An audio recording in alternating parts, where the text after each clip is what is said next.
Të nderuar të shikues, mirëmbrëma dhe mirëseardhët në emisionin Bashkimi Evropian dhe ne. Të radhë, emisioni do t'jetë tërësisht tematik, që ka të bëjë me aspiratat e vendeve të Ballkanit Perëndimor për anëtarësimin e tyre në Bashkimin Evropian, e në veçanti raporti i progresit për Maqedoninë e Veriut. Raporti i përgatitur nga eurodeputeti austriak Thomas Vajc ka zgjuar interes të madh jo vetëm në Maqedoninë e Veriut, por edhe në Bullgari. E për çudi edhe në Greqi, ku nga eurodeputetët e këtyre dy vendeve fqinje janë paraqitur një sër amendamentesh për t'i paraqitur në raportin vjetor. Edhe pse raporti duhet të votohej sot në Parlamentin Evropian, u anulua për më 24 qershor. Kryeministri i vendit Kristian Mickoski në koordinim me ministrin e punëve të jashtme Timço Mucunski gjatë ditës së djeshme dhe të sotme kanë realizuar një sër bisedash telefonike me eurodeputetët ku kanë riteksuar qëndrimin e Maqedonisë së Veriut sa i përket gjuhës dhe identitetit të vendit. Fillimisht emisionin e hapim me kronikën se çka u tha para dhe gjatë ditës së sotme në Parlamentin Evropian për raportin e progresit si dhe reagimet e brendshme lidhur me këto çështje. Me propozim të raportuesit Thomas Vajc, Komiteti Punëve të Jashtme i Parlamentit Evropian sot shtyu votimin për miratimin e raportit për Maqedoninë e Veriut për më 24 qershor. Në shpjegimin e tij të propozimit, Vajc thekson se kishte qenë dëshmitar i debateve të forta politike rreth raportit, por se ai absolutisht qëndron pas dokumentit për të cilin, siç tha ai, të gjitha grupet parlamentare në Parlamentin Evropian ishin të përfshira në negociata dhe kompromise.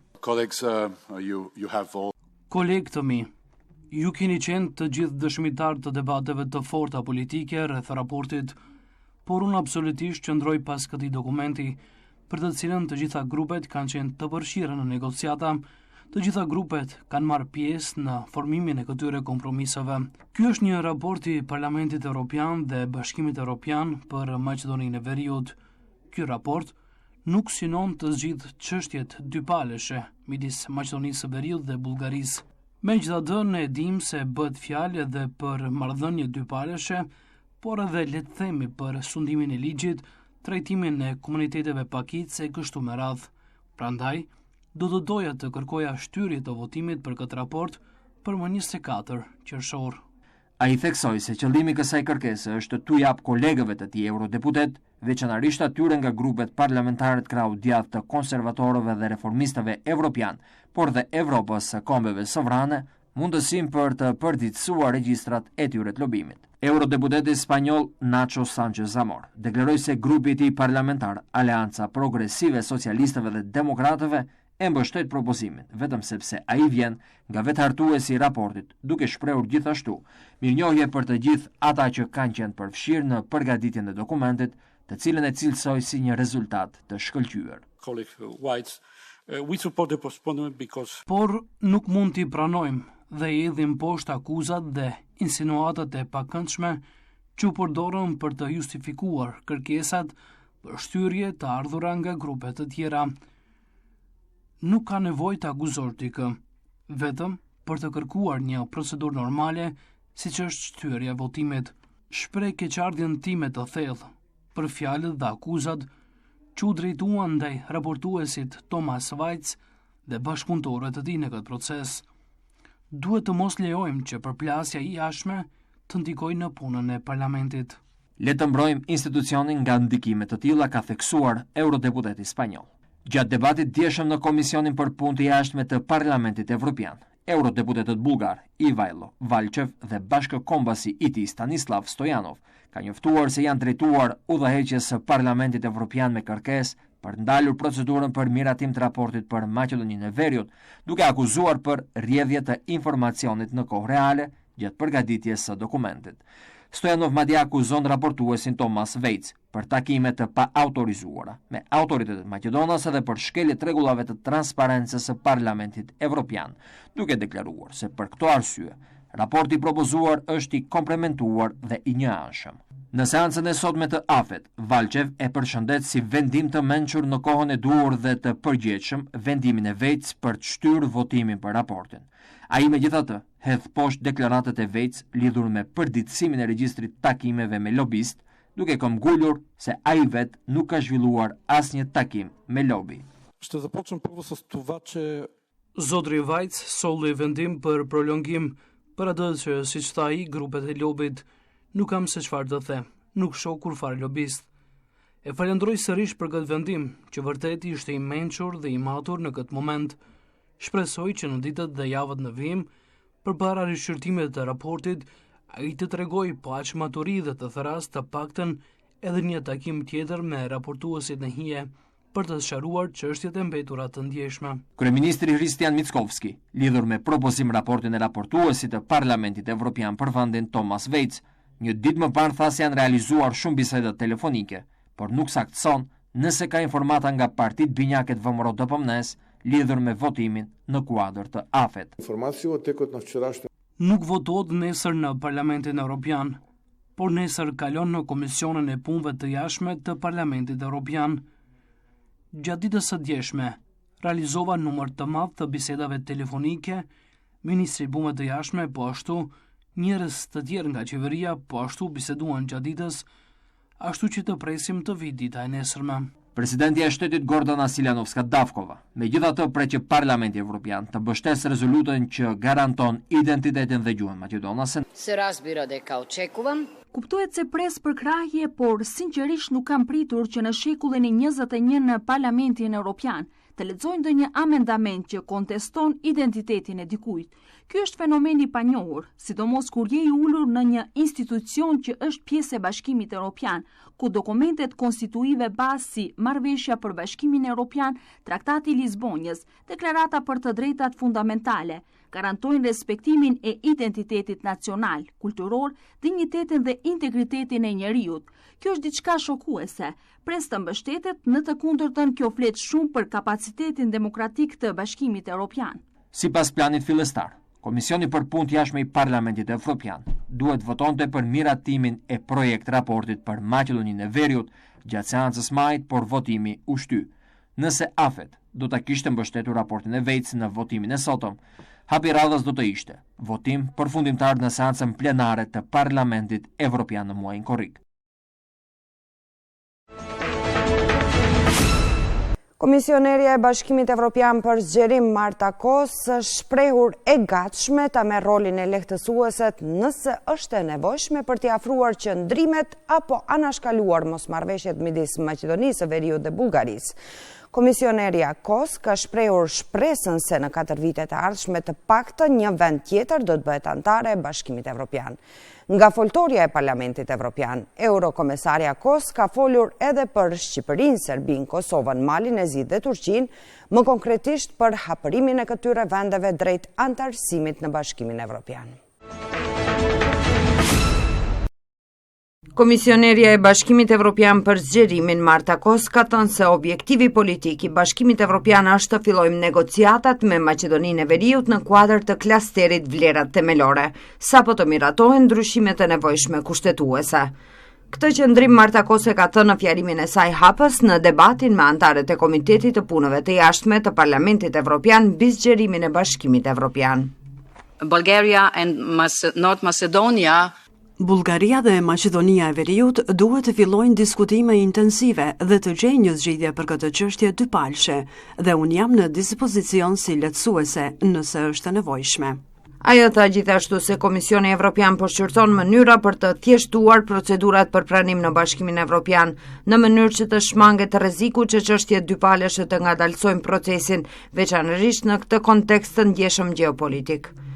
Komisionerja Evropiane kujtoi se negociatat tashmë janë duke u zhvilluar me Shqipërinë në 24 kapituj dhe Serbisë i është thënë se duhet të vazhdojë me reformat dhe të rivendosë besimin publik. Ai i tha presidentit serb Aleksandar Vučić se vizita e tij në Moskë për festimet e 9 majit po i ndërlikon përpjekjet e Bashkimit Evropian për përparimin e Serbisë. Rruga evropiane e Kosovës qon përmes normalizimit të marrëdhënieve me Serbinë, takos duke bërë thirrje për formimin e shpejtë të institucioneve të reja pas zgjedhjeve të fundit.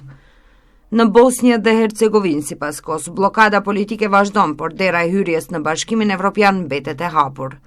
Mali i Zi po bën përparim të shpejtë në negociata.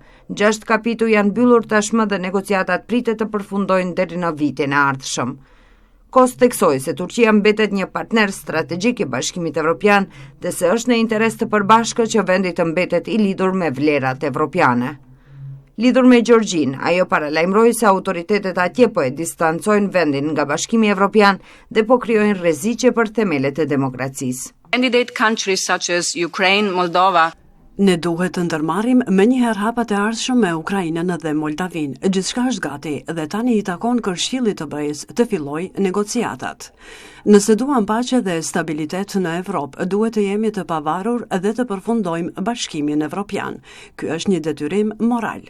Ajo shtoi se sot po jetojmë në një kohë transformimit të thellë të rendit ndërkombëtar dhe se vetëm në 6 muaj që nga fillimi i mandatit të saj, peizazhi global ka ndryshuar në mënyrë dramatike, kështu që në interes të sigurisë dhe të ardhmes së kontinentit është e nevojshme të përfundojmë Bashkimin e Evropës. for me, enlargement is much Për mua zgjerimi është shumë më tepër se sa thjesht zgjerim, bëhet fjalë për Bashkimin e Evropës. Nuk është vetëm një domosdoshmëri morale, por një kusht i qartë për një Evropë më të fortë dhe më të sigurt. Zgjerimi në këtë kontekst shkon përtej pikpamjes tradicionale dhe bëhet një mjet për Bashkimin e Evropës rreth vlerave dhe parimeve të përbashkëta. Në këtë kontekst, sipas saj, Bashkimi Evropian duhet të jetë i gatshëm të projektojë stabilitet dhe paqe në të gjithë kontinentin dhe në aspekt strategjik evropian në Azinë Qendrore dhe të Mesme. Komisioneria për zgjerim shpreu shpresën se në 4 vitet e ardhshme të paktën një vend tjetër do të bëhet antar i Bashkimit Evropian.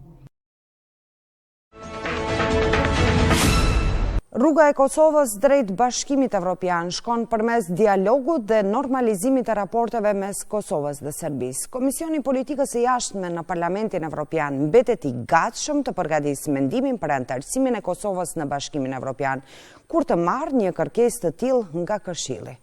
Në kohën kur po zhvillohet debati në Komisionin e Politikës së Jashtme në Parlamentin Evropian, zëvendës kryeministri i Kosovës në detyrë Besnik Bislimi është takuar në Bruksel me përfaqësuesin e posaçëm të Bashkimit Evropian të dialogut mes Kosovës dhe Serbisë, Peter Sorensen. Komisioneria për zgjerim në Bashkimin Evropian Marta Kosta se rruga e Kosovës drejt Bashkimit Evropian shkon përmes dialogut dhe normalizimit të raporteve me Serbinë dhe jo hapave të njëanshëm. Komisioneria e Bashkimit Evropian për zgjerim Marta Kos përsëriti se Kosova duhet të formojë sa më shpejt institucionet e saj dhe nënvizoi qartë se vendi duhet të ketë parasysh se përparimi drejt Bashkimit Evropian lidhet me dialogun me Serbinë. Këtë deklarat Marta Kos e bëri gjatë një debati në Komisionin e Politikës së Jashtme të Parlamentit Evropian. Ajo nënvizoi se komisioni është i gatshëm të përpilojë mendimin për kërkesën e antarësimit të Kosovës në Bashkimin Evropian, kur Këshilli të kërkojë një gjë të tillë. in Kosovo following the February election. Në Kosovë pas zgjedhjeve të shkurtit është thelbësore që të formohen shpejt institucionet dhe të shkohet përpara me format kyçe në drejtësi, media dhe administratën publike.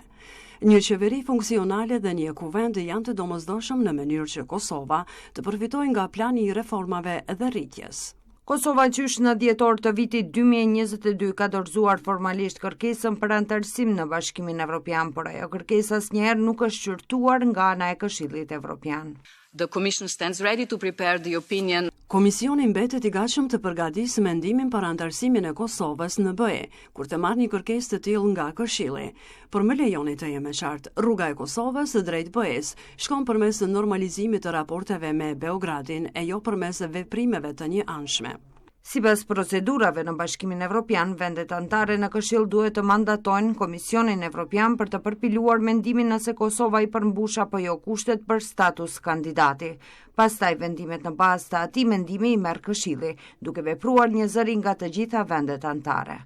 Në kohën kur zhvillohej debati në Komisionin Politikës së Jashtme të Parlamentit Evropian, zëvendës kryeministri në detyrë i qeverisë së Kosovës Besnik Bislimi takoi në Bruksel përfaqësuesin e posaçëm të Bashkimit Evropian për dialogun Kosovë-Serbi, Peter Sorensen.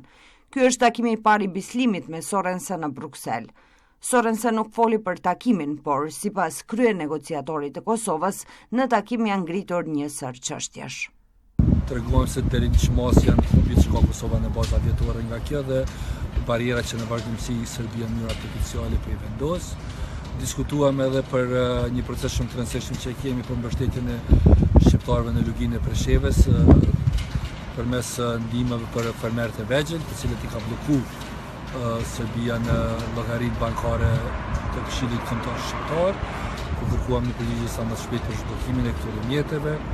Falem edhe për fushatën dezinformuese që Serbia e ka nisur në shumë fronte me qëllim të dezinformimit të partnerëve ndërkombëtar, por edhe mbajtjes së lartë të presionit tek qytetarët serb në Kosovë dhe tema të tjera të ngjashme. Ka qenë paraparë një trilateral, por kjo nuk ka mund të ndodhë për shkak se ka ndodhur komplikime me ekipin e Serbisë, i cili nuk ka arritur në Bruksel për shkak të vendesave në Vjenë për dëshkë. Ai përmendi çështjen e menaxhimit të integruar të kufirit Kosovë-Serbi, mos funksionimin e linjave të interkoneksionit mes Kosovës dhe Serbisë, që përfshihet në kuadër të implementimit të marrëveshjes së energjisë ndërmjet dy vendeve. Në Kosovë tash e gati 4 muaj pas përfundimit të zgjedhjeve akoma nuk janë themeluar institucionet e reja, pasi që Kuvendi i Kosovës nuk është konstituuar për t'i hapur rrugë krijimit të qeverisë së re. Për këtë vakum institucional është i vetëdijshëm kryenegociatori i Kosovës Besnik Bislimi, por ai thotë se për disa çështje mund të flitet në Bruksel. Të nderuar, këto ishin disa nga çështjet kryesore të zhvillimeve të fundit në skenën ndërkombëtare, por që prekin vendet e Ballkanit Perëndimore, në veçantë progresin e Maqedonisë së Veriut drejt Bashkimit Evropian. Takohemi javën e ardhshme në të njëjtin termin. Mirëmbëngjes.